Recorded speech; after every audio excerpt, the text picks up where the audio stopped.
Sos menuntut untuk pembunuh Sayyidina Utsman dihakimi bukan perkara senang.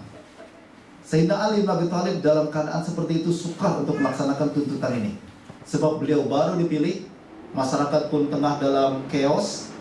Kemudian kalau beliau dan para pembunuh Utsman pun masuk dalam pasukan Sayyidina Ali sendiri dan tersebar, dan mereka pun punya kabilah-kabilah tertentu. Dan yang mesti dihakimi bukan yang membunuh Utsman sahaja. Kita mesti menghakimi juga siapa yang membunuh Utsman, siapa yang membela pembunuhan tersebut, siapa yang ikut mengepung Sayyidina Utsman, siapa yang ikut demonstrasi, siapa yang suka dan ridho di atas pelakunya perbuatan tersebut. Banyak yang perlu dihakimi.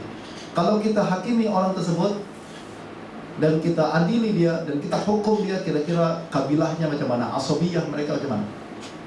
Jangan dia tak terima. Kalau tak terima, chaos lagi. Jadi yang benar sebenarnya adalah semua seharusnya tunduk kepada Sayyidina Ali dulu. Perkara adalah stable dulu, baru perkara ini boleh ditangani secara perlahan-perlahan.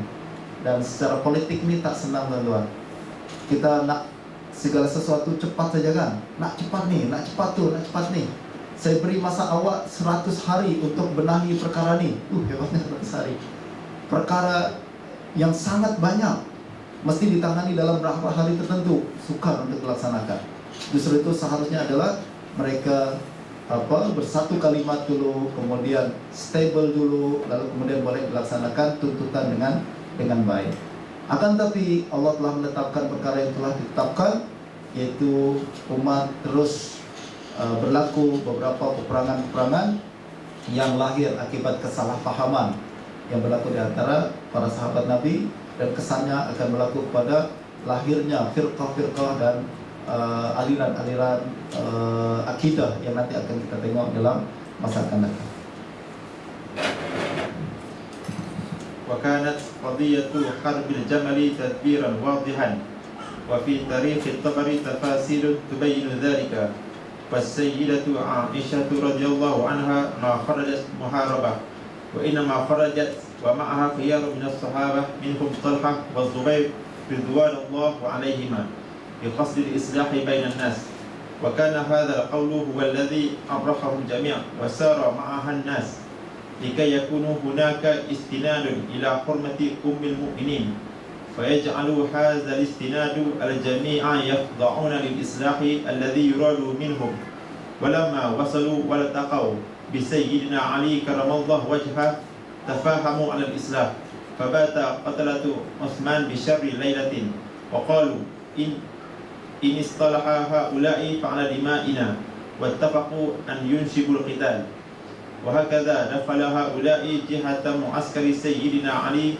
من جهة جمع سيدتنا عائشة ورموا سهام غدرهم وقيل لسيدنا علي أصحاب عائشة نقضوا العهد ورمونا بالسهام كذلك قال القائلون هناك إن أصحاب علي نقضوا العهد ورمونا بالسهام ونشبت المعركة بين الطرفين وكان ما كان من تلم أمر الإسلام فالمسألة فيها تدبير لإيقاع الفتنة وليتخلص قتلة عثمان من القصاص ولهذا لما عرف بعض الصحابة الخطأ ورجعوا اختالهم قتلة عثمان كسيدنا طلحة والزبير وقد قتل غيلة يوم الجمل لأنهما رجعا عن المعركة ورأى القتلة في رجوعهما خطرا على أنفسهم وأما ما قد يتوهم من أثر الخلافات السياسية التي شجرت بين الصحابة رضوان الله عليهم في الرواية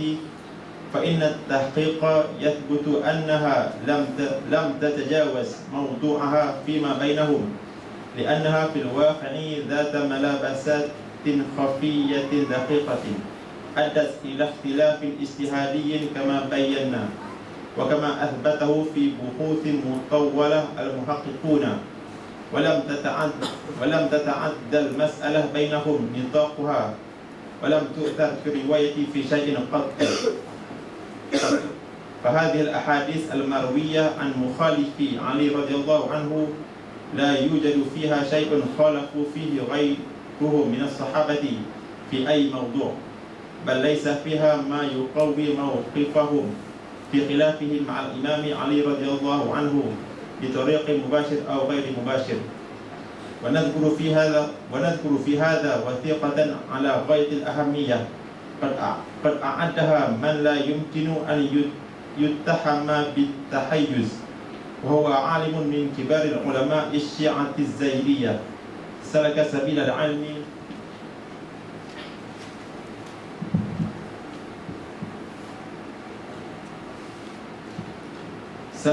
العلم الموضوع المنصف، وهو السبيل الوحيد الذي يغلب كل نزعة ويجمع شتى الفئات على الوئام، حتى لو احتفظ كل فريق بوجهة نظره. هذا العالم هو العلامة المحقق محمد بن الوزير اليماني، وقد تتبع أحاديث معاوية وعمرو بن العاص والمغيرة بن شعبة، وهم أكثر من يطعن فيهم الآخرون. وبين بسرد هذه الأحاديث التي رووها أنهم لم ينفردوا بما يخالف ما ثبت عن غيرهم من الصحابة الكرام في موضوع ما، وأثبت هذا التتبع بإيجاز في كتابه القيم الروض الباسم. ثم اعتمد ذلك واحتج به أيضا إمام من أئمة الشيعة الزيدية بلغ عنه نسبة الاجتهاد، هو محمد بن إسماعيل الأمير الصنعاني في كتابه الجيد توضيح الأفكار. وحسبنا ذلك دليلا عقليا منطقيا على عدالة الصحابة وائتمانهم على حديث رسول الله صلى الله عليه وسلم. Apa yang berlaku pada Sayyidina Ali dengan Siti Aisyah radhiyallahu anha dalam perang Jamal adalah qadiyah tadbiran wadihan, jelas-jelas konspirasi. Yang berlaku benar-benar adalah konspirasi. Siti Aisyah keluar daripada Madinah untuk berjumpa dengan Sayyidina Ali bukan untuk berperang, akan tapi untuk islah, untuk perdamaian. Lalu ramai orang yang ikut dengan Sayyidina Aisyah bukan untuk berperang, tapi untuk menjaga kehormatan Siti Aisyah sebagai Ummul Mukminin. Ummahat Ummul Mukminin mesti dijaga, macam pengawal-pengawal Ummul Mukminin, bukan untuk siap memerangi Sayyidina Ali, akan tapi untuk menjaga kehormatan Ummul Mukminin. Macam istilah kita lakuin kan, sebagai seorang first lady, sebagai seorang ratu, isteri baginda Nabi sallallahu alaihi wasallam, mesti ada orang yang selalu jaga hormahnya, jaga kehormatan Siti Aisyah. Maka mereka keluar in case kalau ada apa-apa berlaku, mereka akan menjaga kehormatan Siti Aisyah, bukan untuk memerangi Sayyidina Ali, sebab perjalanan Siti Aisyah untuk islah. That's why beliau keluar dengan Sayyidina Zubair dan Sayyidina Talhah dan lain-lain. Apabila sampai jumpa dengan pasukan Sayyidina Ali, mereka sepakat untuk damai dan sepakat alal islah. Nah, pembunuh Sayyidina Osman pun kebakaran, istilahnya kebakaran jenggot. Istilah kebakaran jenggot ni bahasa apa tahu? Jadi mereka merasa macam bahaya nih.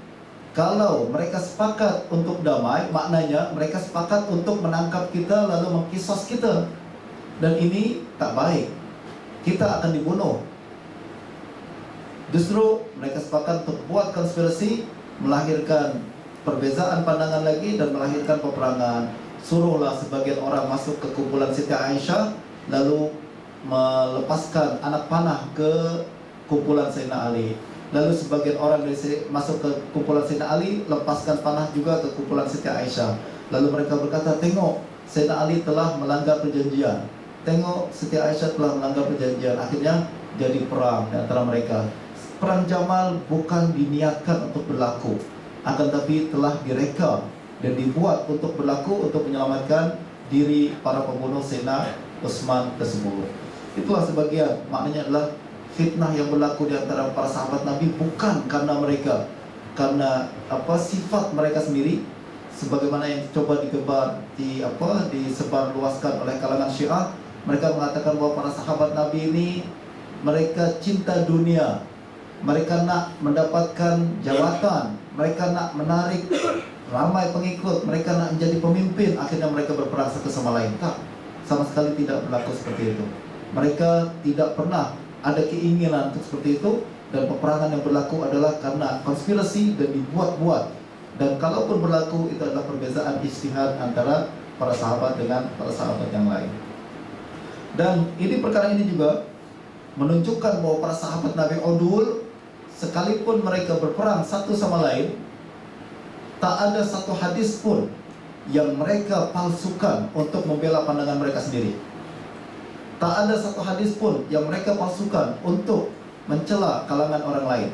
Kalau kita zaman sekarang nih, kita baru beza pandangan dengan kumpulan yang lain, cari ayat Quran kan, maknanya kita pelintir sedikit, maknanya kita rubah-rubah sedikit untuk kepentingan kita, lalu untuk menyalahkan kumpulan orang lain. Kalau ada hadis, kita buat hadis, kita rubah-rubah sedikit untuk kepentingan kita dan untuk menyalahkan orang lain.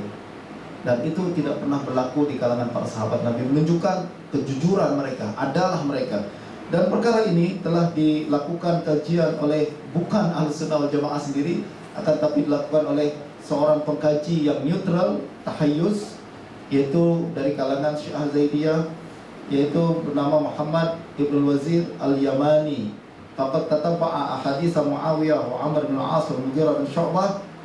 Kumpulkan mereka hadis-hadis, beliau kumpulkan hadis-hadis Muawiyah, Mughirah bin Syu'bah, Amr bin Al-As. Mereka adalah kumpulan-kumpulan musuh Sayyidina Ali kan. Beliau kumpulkan hadis-hadis ini. Adakah hadis-hadis yang beliau reka sendiri untuk kepentingan kumpulan mereka? Dan ternyata tak ada satu hadis pun yang membela pandangan mereka sendiri. Padahal kalau dia nak buat, senang je.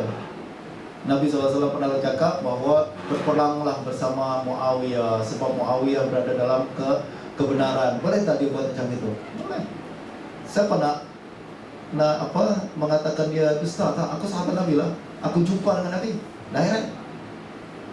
Aku tak pernah dengar, awak tak dengar, aku dengar. Boleh tak dia cakap? Boleh. Akan tapi karena adalah yang mereka miliki, dan masalah ini pun adalah masalah ijtihadiyah, bukan masalah akidah.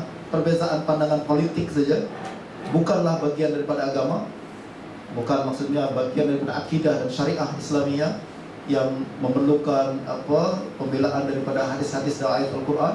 Akan tapi mereka melihat ini adalah perbedaan ijtihad.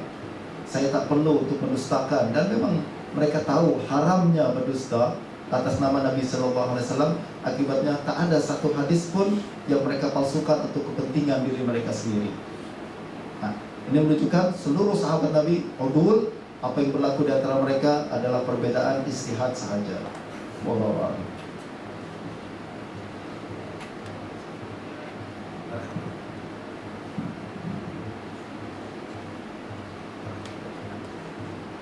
Kita rehat sekejap 10 menit. Siapa nak pergi ke toilet, toiletlah di sana. Kita akan mulai lagi selepas 10 menit insyaAllah.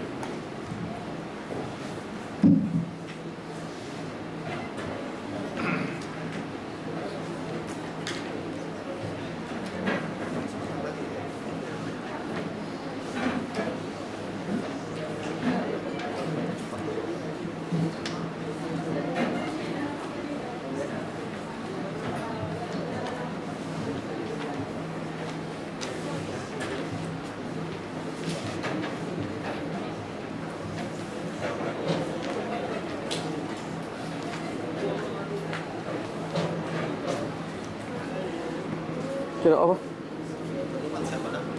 Aziz.